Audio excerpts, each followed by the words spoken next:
ఇప్పుడు మనం animal pen ఉంది.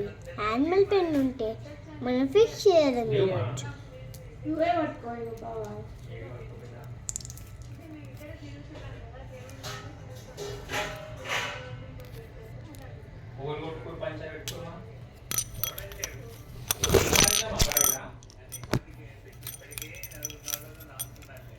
ఇప్పుడు చేద్దాం.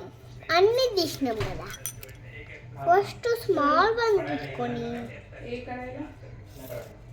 మళ్ళీ ఇది తీసుకొని ఇలా పెట్టి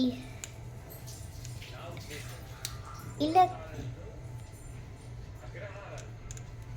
ఏది మా రిమోట్ లో నువ్వే తీసుకోవేదో ఏది తీసుకోపోయినా కిచెన్లో తీసుకొని చూడుకో. ఇట్లా పెట్టాలి. పెట్టి మళ్ళీ లోపల పెట్టాలి. మళ్ళీ యానిమల్ స్కిన్ టర్న్ చేసినాం. ఇప్పుడు క్యాప్ ఉంది, క్లోజ్ చేయాలి.